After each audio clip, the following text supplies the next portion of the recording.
Well, hello again, and thank you for joining me for this presentation. I recently presented a workshop at the International Society of Technology and Education on what I called SIMPLE, Simulations and Immersive Play for Learning Experiences. Well, try as I might to keep the word play within an academic context. Play is always the word that becomes a lightning rod for attention, I found. How strange I've always found this. Few would argue that disengaged students learn more than those who are engaged, and students tend to be much more engaged when having fun. So early in my career, I embraced the kindergarten principle, that is, keep it fun. I had a plaque made of that, and I nailed it to the wall beside my desk. Over the years, I taught many student teachers. Now, many of you know what that's like. Much of the demands upon them have little to do with being a teacher, but inevitably, the day would come when they would ask, "What makes a great teacher?" To that, I would respond by pointing to the kindergarten principal plaque. But then I would always ask them what it was. When they got to learning, I would then simply ask, "Learning what?" and tell them that how they answered that question in their career was what would make the difference between them being a competent teacher and a great teacher. Now, the workshop on purposeful play attempts to address that. What is purposeful play? I mean, the simple part can be more simply summarized as purposeful play, but what is it? Is it a valid pedagogy for learning? And how do virtual worlds facilitate this, or not? Well, I'd like to look at the history in the research. I think first of all, we need to really and truly ask ourselves, if we're looking at new pedagogies, is there a need for it? Is there a need for a change in the way that we do education? Well, Albert Einstein said that the world we've created is a product of our thinking, and it cannot be changed without changing our thinking. So how do we change our thinking? Well, when it comes to education, I think it's always best to go to the best and see what we can learn from them. When we look at the world and we ask ourselves if it needs to be changed, these days we don't have to look far in the newspaper to see things like debt, addictions, the growth of the penal industry in our modern and educated societies. On top of that, we've got the onset of the information age, where the questions that are asked are answered by Googling oftentimes, where joblessness, and I heard the other day someone who did a presentation on their figures that there would be 2 billion jobs lost by 2030, most of that due to technology. Speaking of technology, most new jobs that students are going to get don't currently exist. We can't, in fact, even imagine what they're going to be like. So, do we need to change with our education? I think that's why you're all here. Indeed, we do. Well, when we look at play, one of the first people we have to look at is Maria Montessori, of course. She postulated that play is the child's work.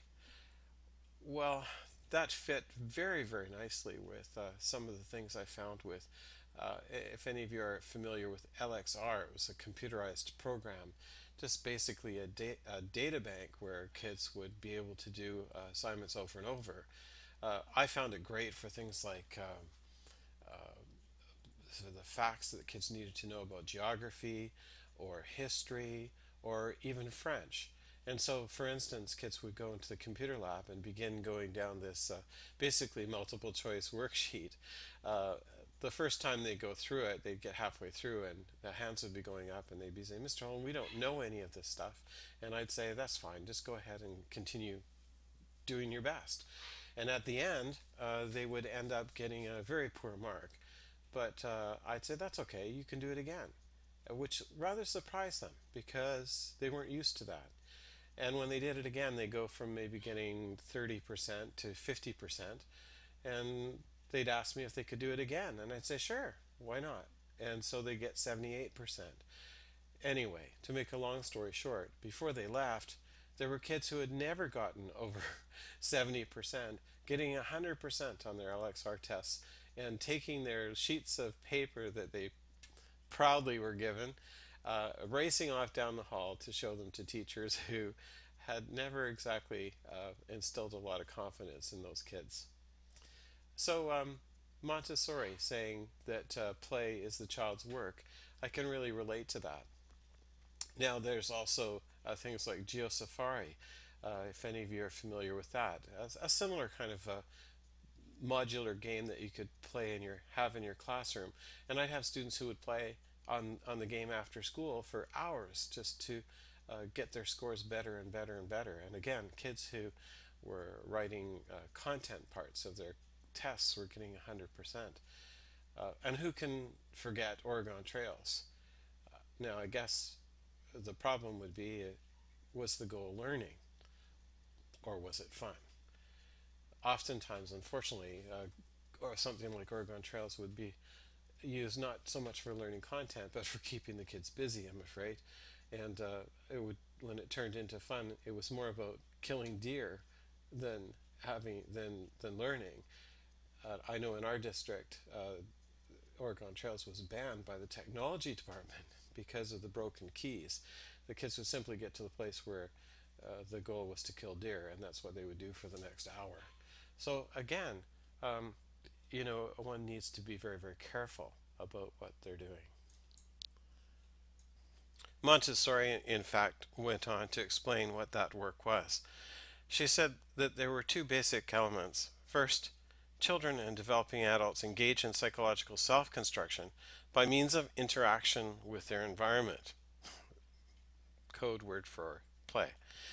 Second, children, especially under the age of 6, have an innate path of psychological development. So what she seems to be saying is that when kids are playing, what they're doing is they are going through a process of learning, and it's a very important process of learning, and something that we really need to be paying attention to.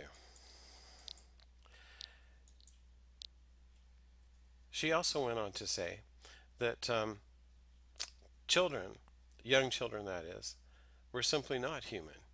In fact, they were a vastly superior creature, and that children only became human through a gradual process of retardation. In other words, although those children may not have been in school, they may not have been in a traditional learning environment, the rate of their learning was far greater than the rate of learning that would take place in schools. This implied that the longer maturity was stalled, the greater the potential for intelligence.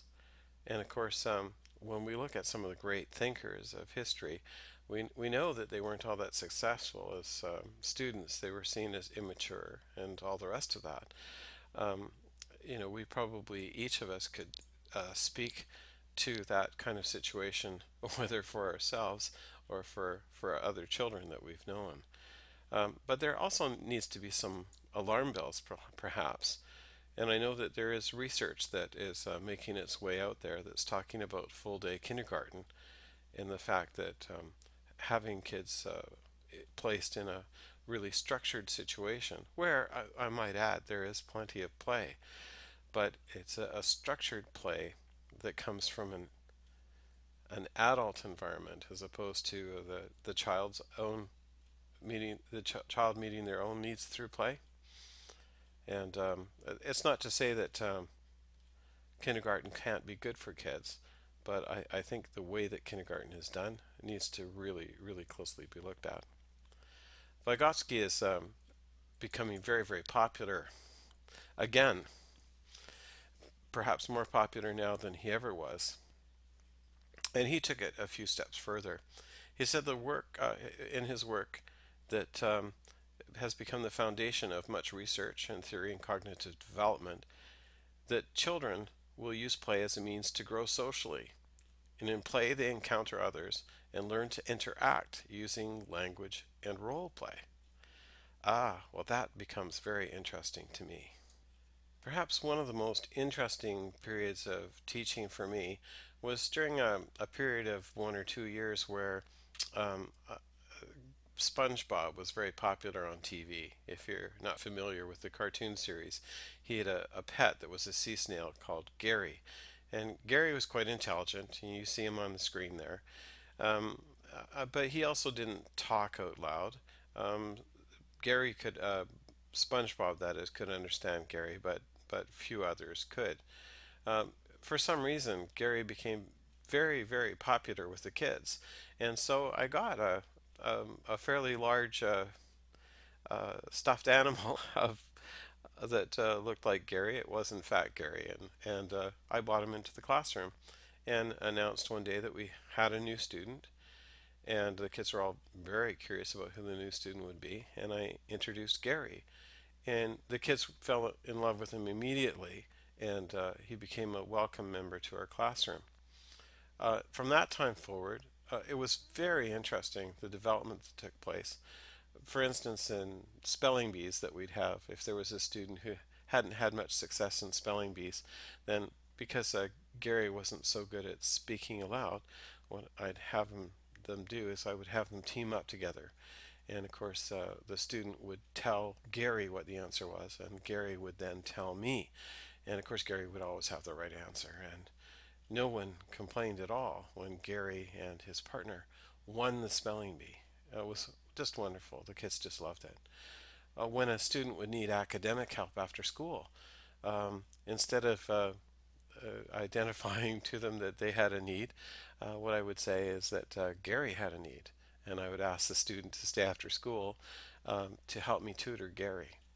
If I had a student who was struggling with some social problems, in other words, perhaps there were some issues around bullying, I would ask them to take care of Gary in the classroom sometimes and other times in the playground, so that bully would then, of course, be teaching others about what good behavior was around caring for others. When I needed to talk to someone after school, maybe a discipline issue or something like that, usually always Gary was in the doghouse too. And often would be the case that Gary might not show up.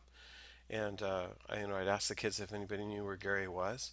And of course they wouldn't know. But the principal would then get on the loudspeaker to the classroom and announce that Gary had skipped out and had been caught and was going to be coming in after school, that sort of thing. And so yeah, Gary was one of the class, and he actually became a very, very useful tool for the kids in role playing out behavior and the kinds of things that they needed to learn.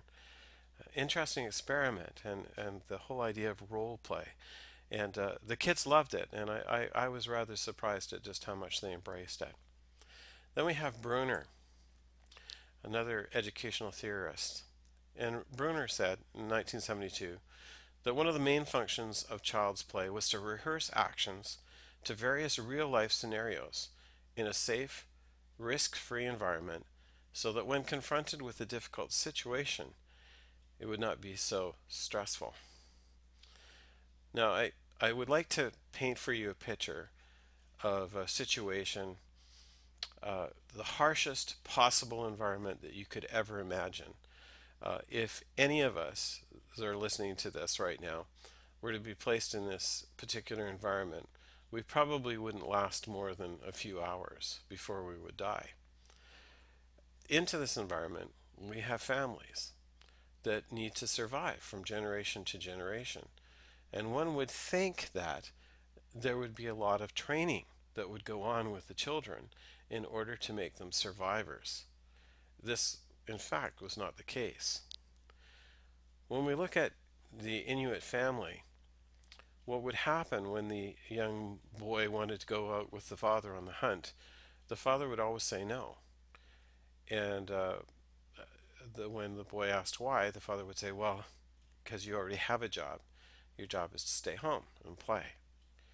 And so the boy would stay home and play, but you can guess what he played at. He played at being out on the hunt with his father. It may be that as a young boy, he could only carry a stick that was quite small, but he would take that stick and hurl it at the snowbank, and time after time after time, he would hurl it at the snowbank and kill the seal, or hurl it at the igloo and and kill the polar bear that was marauding in the neighborhood. Um, but over the years, as he carefully practiced creeping up on imaginary seals, and he bravely fought against enemies of all types, skills were developed, and strength, and confidence, and courage. And by the time that young boy was in his teens, he was invited out to join the hunt. But this time, instead of being an 8-year-old that would scare any seal away within 200 yards and leave the family hungry and desperate, he was a young man that had trained for years and years. He had thrown a spear thousands of times, and now he had an arm that could carry a harpoon that he could send through the air. And this time it wasn't an imaginary seal, but a real seal that he could carefully sneak up on and kill. Now, I just want you to imagine if the father had given the boy the harpoon at the age of 8 and asked him to go out and be successful. It wouldn't have happened. The family would be hungry. The boy would be discouraged. Would he ever want to go out and do it again? No. But when we look at the two different models of education, it's not hard to see which one our traditional system models after. The idea of purposeful play is the idea that the play that's taking place is actually equipping the child to become a survivor. When we look at something like the Airbus cockpit, we think back to maybe 60 years ago, the young boy out on the prairies of Saskatchewan looking up at the crop duster plane and saying, that's what I want to do. When I grow up, I'm going to fly a plane. And the sophistication that was needed to fly that plane wasn't too great. You could probably pick it up in 2 or 3 easy lessons how to fly a crop duster. But I'm not saying it would make you a good one, but you could get good at doing it. But I wonder if 2 or 3 lessons would really make the grade when it comes to an Airbus. Of course it wouldn't. And as with many of the things that children are required to graduate into, there are an incredible number of skills that they need to pick up. Well, of course, there are games that can be played that mimic the cockpit of an Airbus and other planes. And what's happening when the kids are playing these games is they're actually picking up some incredible skills when it comes to multitasking. I might just interject, when people talk about how computer games might be changing the brains of children, that may be a very, very important part of their evolution because, quite frankly, the kids are able to do things that I could not do. And if the changes in their brain have enabled them to do it, it's equipping them to face a modern age.